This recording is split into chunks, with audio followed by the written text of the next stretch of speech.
It was the middle of the night when I first saw him. His breath heavy, his hand brushing against mine, an accidental touch, but it felt like the world stopped. The man I worked for, the one I knew only as Mr. Grayson, stood there, his eyes locking with mine. And I knew in that moment, something was about to change forever. I wasn't supposed to feel this way.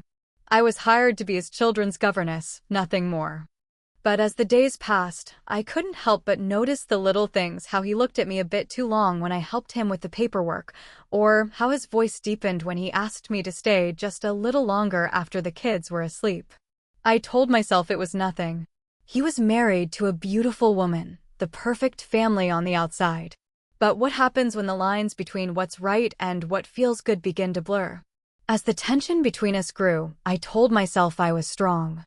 I was here for the kids, for their education, not for this attraction I couldn't shake. But then came the night when everything shifted, when Mr. Grayson finally made the first move. I don't know what drove him to it. Maybe it was loneliness. Maybe it was a lapse in judgment. But in that moment, I knew we had crossed a line that could never be uncrossed. And I also knew I wasn't going back. This story won't end the way you think. No one will walk away untouched. Not him. Not me. And certainly not his wife. I never intended for this to happen. If you had told me a year ago that I would be here, alone in the grand mansion, quietly observing the man I worked for in ways I shouldn't, I would have laughed it off. But the truth is, it didn't happen all at once. It was slow, it was subtle, and it was unavoidable. The Grayson family was perfect. I was hired as their children's governess, a role that seemed simple enough. Teach them, care for them, and keep the house running while Mr. Grayson focused on his business. Mrs. Grayson, the ever-gracious socialite, was often out at charity events or spending time with her friends, leaving me with the children. The kids were wonderful, well-behaved, and polite, everything you'd expect from a rich family. But it was Mr. Grayson who intrigued me. He wasn't what you'd call a handsome man. He wasn't strikingly good-looking, nor did he have the charm that oozed from every pore. But there was something about him. Something intense in the way he held himself, the way his eyes would linger on me when he thought I wasn't looking. Something that I couldn't put into words. At first, I told myself it was nothing. Perhaps I was just imagining things, overthinking as I often did. He was the man of the house, of course. He'd look at me every once in a while, his children's governess, someone who was part of the daily routine. That's all it was, right? But it wasn't just the looks. It was the way he spoke to me.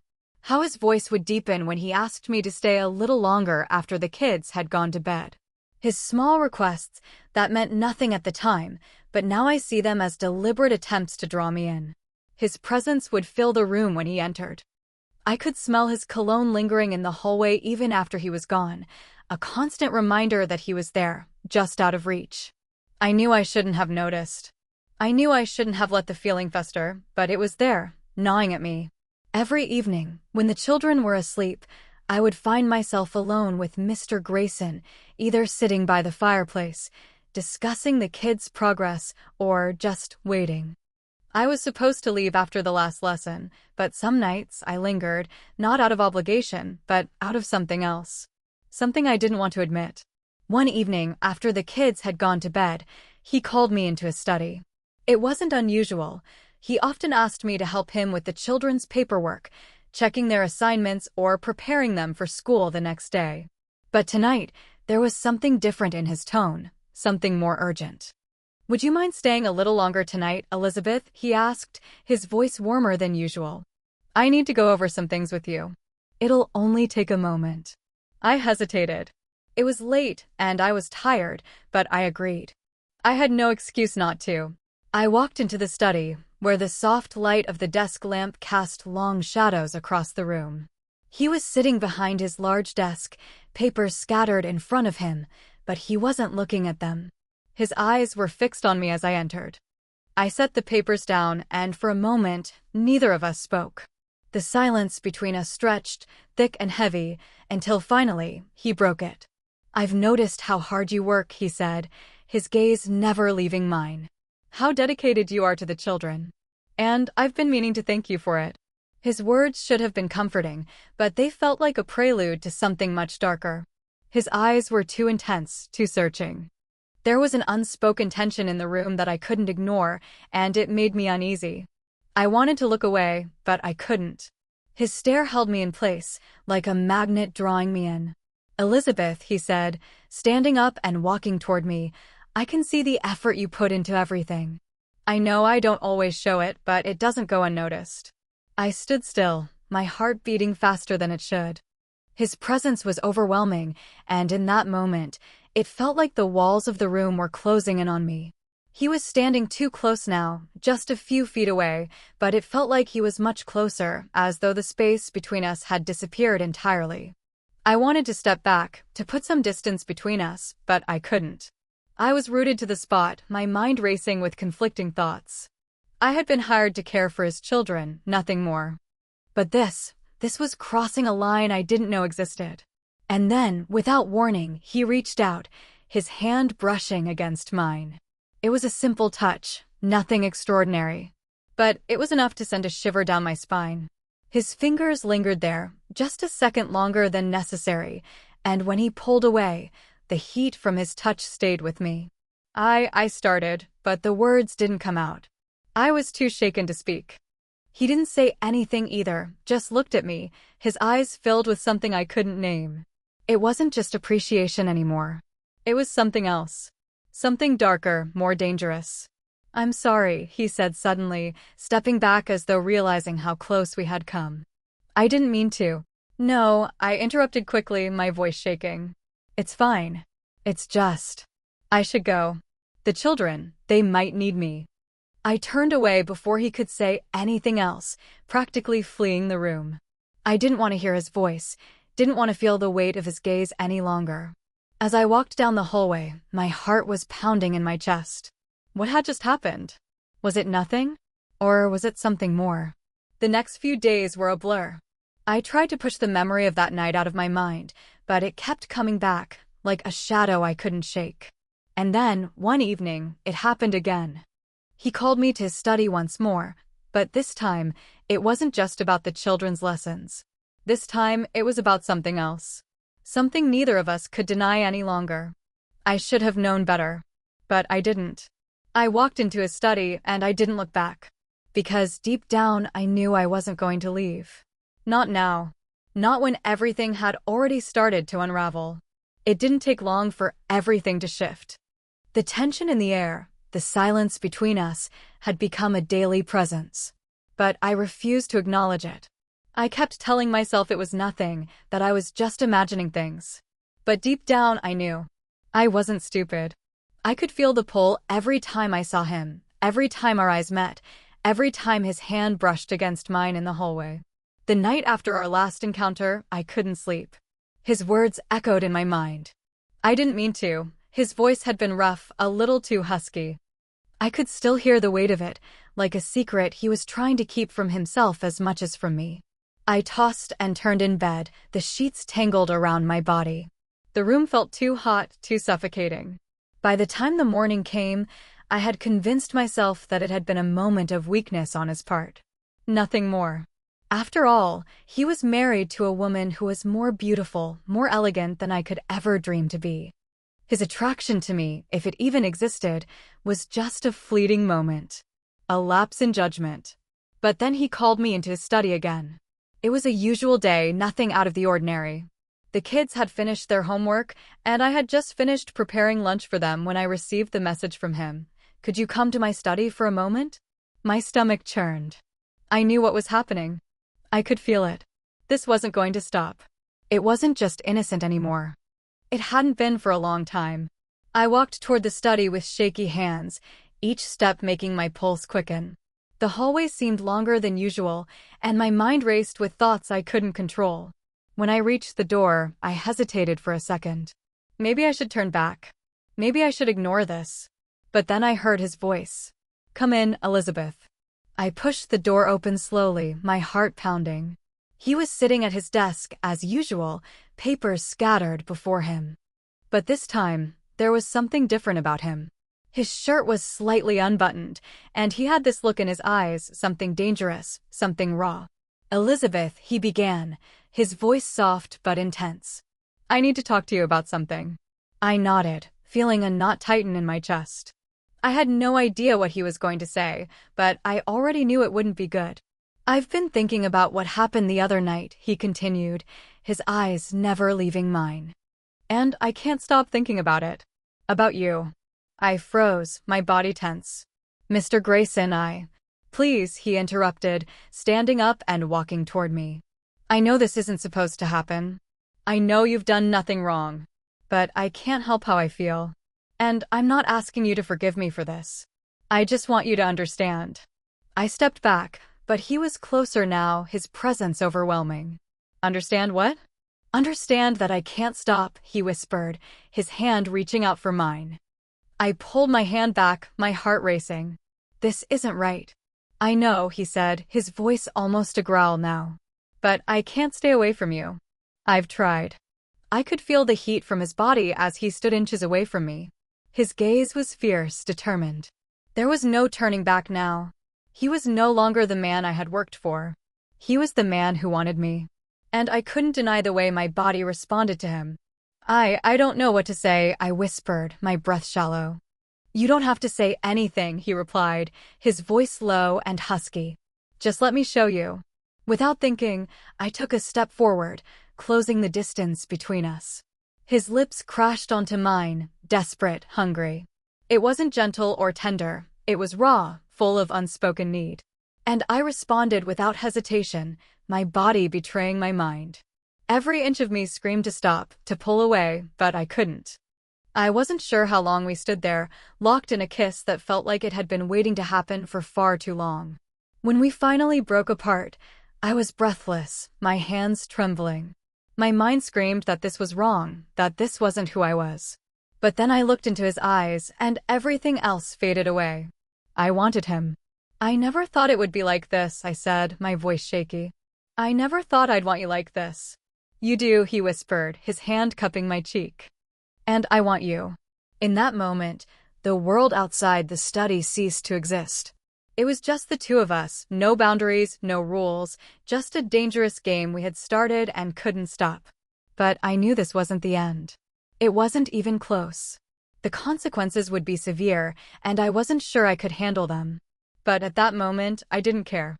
All I could think about was him, the way he made me feel alive in a way I'd never known before.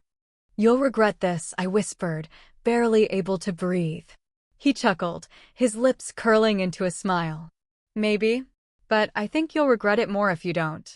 The days following that night felt like a blur. Every interaction with Mr. Grayson was laced with the memory of our kiss, the touch of his hands on my skin, the raw, undeniable chemistry between us. I had tried to distance myself, tried to act like nothing had changed. But deep down, I knew that nothing would ever be the same again. The house seemed different now, as if it were holding its breath, waiting for something to happen. Every creak of the floorboards, every soft murmur of the children playing, all of it felt like it was in the background of a far more important scene, one that I had no control over. I tried to keep my distance from Mr. Grayson. I told myself that this was a mistake, that we had crossed a line that could never be uncrossed. But the more I avoided him, the more his presence seemed to haunt me.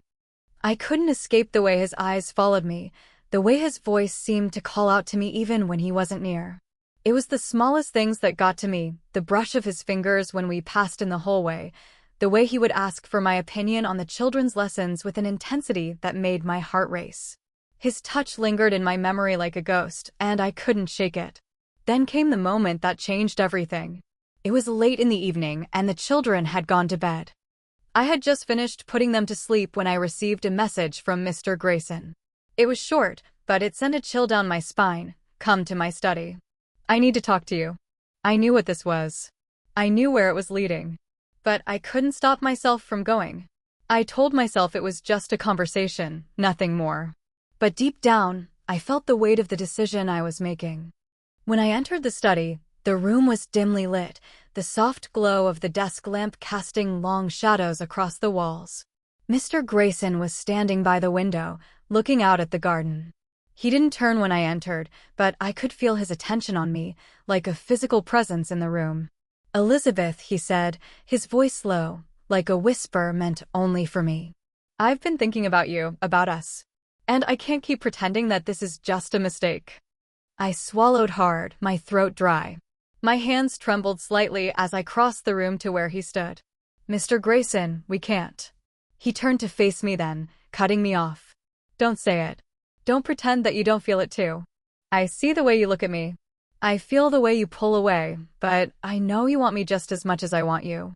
I opened my mouth to protest, but the words stuck in my throat. He was right. I had wanted to deny it, to push it all aside, but the truth was undeniable. I wanted him. And the moment I admitted that to myself, there was no turning back. You don't understand, I said, my voice barely a whisper. This is wrong. I'm your employee, and you're married. We can't do this. His eyes softened, and he took a step toward me. It doesn't matter. We're both adults. What we do, what we feel, that's between us. No one else. I stepped back, trying to put some distance between us, but he reached out and caught my wrist, gently pulling me back toward him. You don't have to be afraid, he said, his voice soothing but firm. I'm not asking for anything you're not ready for. But I won't pretend anymore. I can't. I looked into his eyes, searching for any sign of hesitation, any trace of doubt, but all I saw was a raw, unfiltered need. And I couldn't look away. The room seemed to shrink around us as he stepped even closer, his face just inches from mine. My breath caught in my throat as he slowly lowered his lips to mine. The kiss was slow at first, tentative, as if we were both testing the waters, but it quickly deepened, becoming more urgent, more demanding. I felt a fire ignite inside me, a fire I had tried to suppress, but now it burned brighter than ever. For a moment, I lost myself in him, in the sensation of his hands on my body, in the way he kissed me as if he couldn't get enough. But reality crashed in, sharp and unforgiving. This was wrong. We were crossing a line that couldn't be undone. But in that moment, I didn't care. I wanted him more than I wanted to keep pretending that everything was fine. I can't keep doing this, I whispered against his lips, but he silenced me with another kiss, deeper, more desperate than before. You don't have to, he murmured. You don't have to keep pretending that you don't want this. I know you do. His hands moved to my back, pulling me closer to him, and I didn't resist. I couldn't. The need inside me was too strong. It overwhelmed everything else, the guilt, the fear, the doubt. For that moment, all that mattered was him and the way he made me feel. But I knew this couldn't last. It couldn't go on like this forever. The consequences would be disastrous. And yet, even as I thought about that, I knew I wasn't ready to stop. Not yet. I woke up the next morning with a pounding headache, the consequences of last night slowly starting to settle in. The sun was just beginning to peek through the curtains, casting a soft glow over the room. But it felt like a different world now. A world I couldn't escape, no matter how much I tried to pretend nothing had changed. Mr. Grayson and I had crossed a line, and deep down, I knew there was no going back. What we had done wasn't just a mistake. It wasn't just a fleeting moment of weakness. It was something deeper, something that could ruin everything I had built here, everything I had been working for. I lay there in bed, my body still feeling the warmth of his touch, the memory of his kiss lingering on my lips. But my mind was a storm. What did this mean for me? What did it mean for him? We couldn't continue this. He was married. And I was the governess, the hired help. This was a world we didn't belong in together. I didn't want to face him, but I knew I had to. I had to see him, to hear what he had to say, to know if we were going to keep pretending it was nothing. But when I finally got up and walked toward the children's room, I found him there, standing outside, waiting for me. Elizabeth, he said, his voice strained, as if he had been waiting for this moment too. Mr. Grayson, we can't, I started, my voice shaking. I was still trying to gather my thoughts. This isn't just about us anymore. This is about everything. Your wife, the kids, the family. I can't keep doing this. You don't have to, he interrupted, stepping closer, his hand reaching out for mine. I know this is hard. But you have to understand, I can't keep pretending either. I want you. I've always wanted you.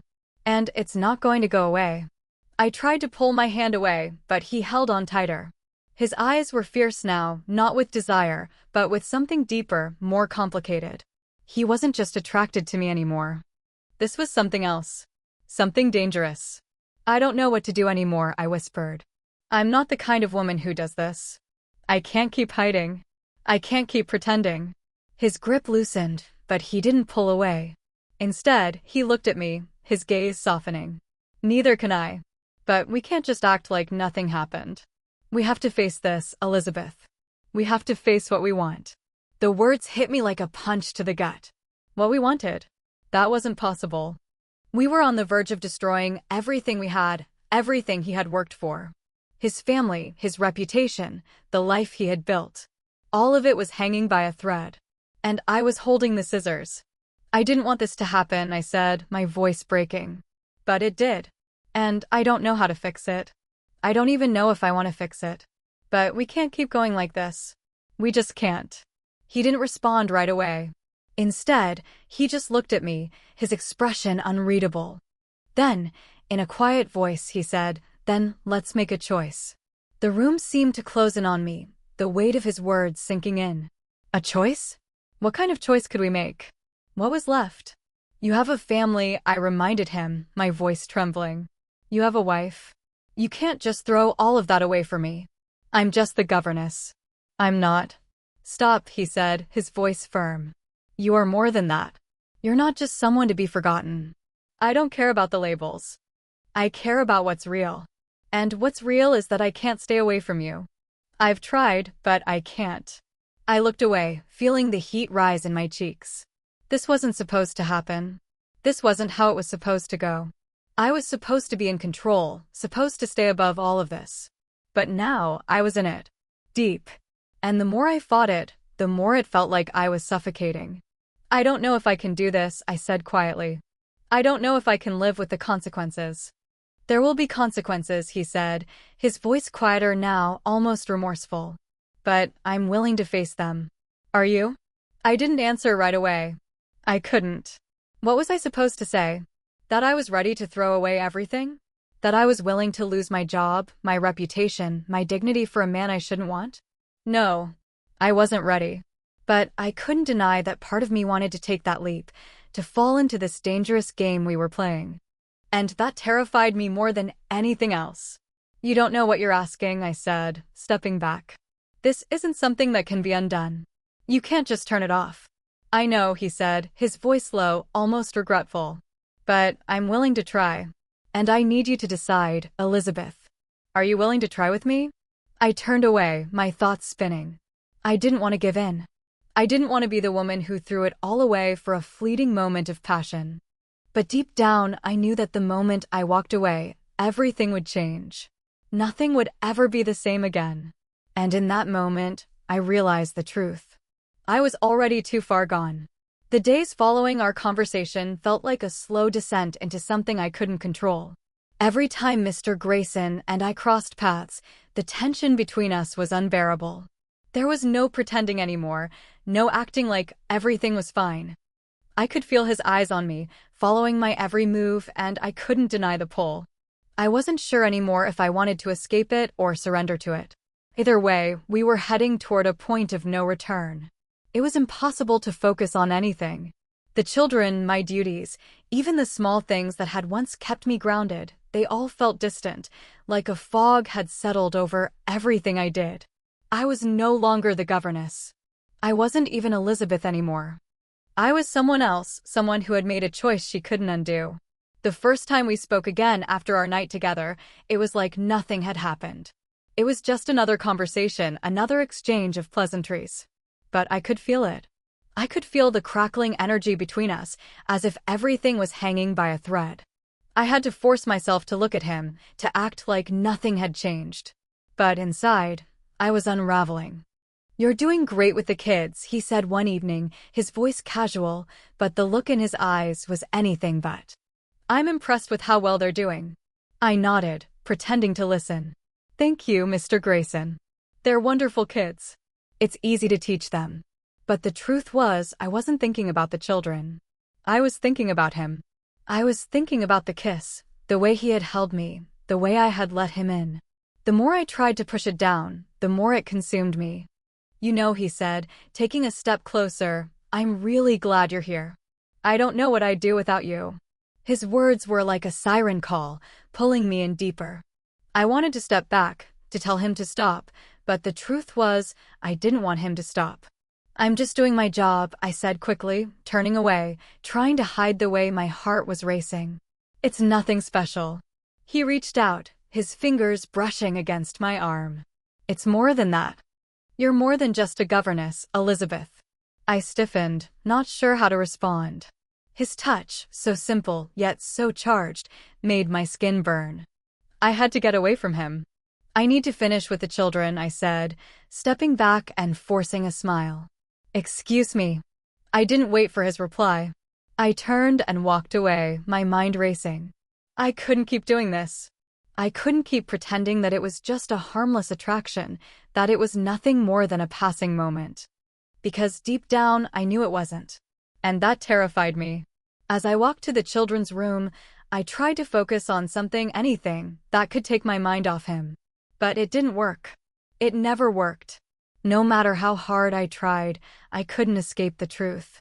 Mr. Grayson had entered my life in a way no one else had. He had a hold on me, and I was too weak to fight it. Later that night, after the children were in bed, I found myself standing outside his study, my hand hovering over the door. I knew I shouldn't go in. I knew that walking through that door meant crossing another line, one that would be impossible to uncross. But I couldn't stop myself. I opened the door, and he was there, sitting at his desk, just as he had been the first time I had walked in. But tonight, something was different. Tonight, the air between us was thick with anticipation, with unspoken desire. "Elizabeth," he said softly, looking up as I entered. "I've been waiting for you." My heart skipped a beat at the sound of his voice, so full of promise, so full of things I wasn't ready to admit. "I told you, we can't," I started, but he was already standing, walking toward me. "I know," he said, his voice low. "But I can't stop thinking about you. I can't pretend that this isn't real." I tried to pull back, but he was too close to resist. His hand cupped my cheek, his thumb brushing gently over my skin. "I can't keep staying away from you, Elizabeth," he whispered, his face so close now I could feel his breath against my skin. "You know that, don't you?" I should have said no. I should have told him to stop. But I didn't. I couldn't.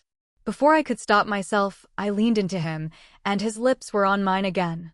This time, there was no hesitation, no second guessing. This time, there was no going back. We didn't speak after that. Words didn't matter anymore. All that mattered was the heat between us, the undeniable need that neither of us could escape. His hands were everywhere, pulling me closer, kissing me like it was the only thing that mattered. And for that moment, it was. I don't know how long we stayed like that, lost in each other, lost in a world that shouldn't have existed. But when I finally pulled away, breathless and shaken, I knew that everything had changed. There was no turning back now. The consequences were already starting to unfold, and I was helpless to stop them. The next few days passed in a haze. I tried to focus on the children, on my duties as their governess, but it was impossible. Everywhere I went, I felt his presence, his eyes following me, his touch lingering on my skin. The guilt gnawed at me, but it wasn't just guilt. It was fear. Fear of being caught, fear of what would happen if anyone found out. But there was also desire, that intoxicating pull that kept drawing me back to him.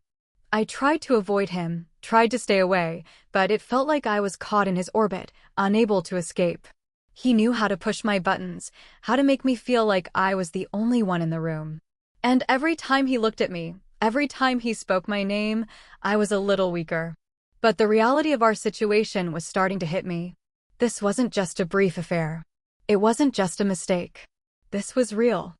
And real things have consequences. The first consequence came unexpectedly. I was in the kitchen, preparing lunch for the children when Mrs. Grayson came into the room. She looked at me with a smile that didn't quite reach her eyes. She had always been polite, distant, but today there was something different in her expression. "Elizabeth," she said, her voice just a little too sweet. "I'm glad to see you're still here, working so hard." I don't know how you do it, managing the children so well and everything else. I smiled politely, but inside, my heart was racing. Something in her tone set me on edge. I enjoy working with the children, I said, keeping my voice calm. They're a joy to be around. She nodded, but her eyes didn't leave mine. There was something calculating about her gaze, something that made me uneasy. Mr. Grayson speaks very highly of you, she said, her words laced with an almost too perfect politeness. He's very grateful for everything you do. My stomach churned. I didn't like the way she was looking at me. There was something in her eyes, a glint of something darker that I couldn't quite place. I appreciate that, I said, trying to keep my voice steady. I just do my job. Mrs. Grayson's smile faltered for a moment, and I noticed the way her hand tightened around her purse, her knuckles going white. Well, she said, her voice still pleasant, but there was a certain edge to it now. I hope you don't mind if I ask a small favor. I'll be hosting a small gathering this weekend, and I could use your help with the preparations. I'm sure Mr. Grayson would appreciate it. I nodded quickly, eager to escape the tension in the air. Of course, I'll be happy to help. She didn't say anything else, just turned and walked out of the room. But I couldn't shake the feeling that she knew. That she suspected something. That night, after the children had gone to bed, I sat alone in my room, staring at the walls. What was happening? How had I allowed myself to fall into this? I didn't want to be this woman, the one who betrayed her boss, the one who tore apart a family. But I had already crossed that line. There was no turning back now. The next day, I received another message from Mr. Grayson. It was brief, but it sent a shiver down my spine. Meet me in the study. We need to talk. I hesitated. We had already crossed so many lines, and now I could feel the weight of the consequences pressing down on me. But I couldn't ignore him. I couldn't stay away from him. When I entered the study, he was standing by the window, looking out at the night sky. He turned when I walked in, his expression unreadable. Elizabeth, he said softly, his voice serious. I've been thinking about everything. About us. I stepped forward, my heart racing. Mr. Grayson, I don't know how much longer we can keep doing this. He walked toward me, his eyes never leaving mine. I know, but I can't stop. And neither can you. I shook my head, backing away. This is wrong. You have a wife. A family. We can't. I don't care about that, he said, his voice low and intense. I care about you. I want you. I felt a rush of conflicting emotions, guilt, desire, fear. Everything was crashing together inside me, and I didn't know how to stop it. You don't understand, I said, my voice barely a whisper. This can't keep going. The consequences, they'll ruin us both. His gaze softened, but his determination never wavered. I know the risks. But I'm willing to face them. And I need you to be with me. To choose me. I felt my resolve falter. I knew what this would lead to. I knew it would destroy everything I had worked for, everything we both had. But I couldn't stop myself from wanting him. I couldn't stop the way my body responded to his touch, to his words. I don't know if I can do this, I said, my voice shaking. You don't have to decide now, he said gently. But know this. I'll be here, waiting. And I'll never let you go. I turned away, my mind racing. This was too much. It was all too much. But even as I tried to walk away, I knew I was already trapped. And the worst part? I didn't know if I wanted to escape. The next few days passed in a fog of guilt and desire, each moment more suffocating than the last. I tried to push away the feelings, tried to convince myself that I was just caught in a whirlwind of emotions, that this was a phase that would pass. But deep down, I knew that wasn't true. It wasn't just a phase. This was real. And once something like this gets inside you, it doesn't just fade away. It stays, gnawing at you, pulling you deeper. I couldn't look at Mr. Grayson the same way anymore. Every time our eyes met, there was something unspoken between us, something too heavy to ignore. I tried to stay distant, to keep myself focused on the children, but every time I walked into that room, every time I heard his voice, it was like being pulled back into a storm I couldn't control. Mrs. Grayson's behavior only made things worse. She was acting strange, too, as if she knew something wasn't right. Every time I was near her, I could feel her watching me with a sharpness that sent chills down my spine. I couldn't tell if she knew about me and her husband or if she suspected something, but either way, I felt like I was walking on eggshells. One evening, as I was preparing dinner, Mrs. Grayson called me into the living room. Her tone was polite, but there was an undercurrent of tension that I couldn't ignore. "Elizabeth," she said, sitting on the couch, "I need to talk to you." I felt a knot form in my stomach. "Of course. What is it?" She motioned for me to sit. "I'm sure you've noticed, things have been a little different around here lately." I nodded, unsure where this was going. "Yes, I have." She studied me for a moment before speaking again. "I'm not stupid, Elizabeth. I've been around long enough to know when something's off. And I know my husband. I know how he can be. So if you're planning something with him..." I froze, my heart racing. "What do you mean?" Her eyes narrowed. "I don't know what's going on between you two, but I won't stand for it. Do you understand?" My breath caught in my throat. I had to say something, had to deny it. But I couldn't. Not when the truth was already written all over my face. I began, but she held up a hand to stop me. "Save it," she said, her voice cold. "I'm not blind. And I won't let you destroy my family." She stood up abruptly, and I remained frozen in place, unsure of what to do or say. She didn't give me a chance to respond. She simply walked away, leaving me alone with my thoughts. I sat there, stunned, for what felt like hours.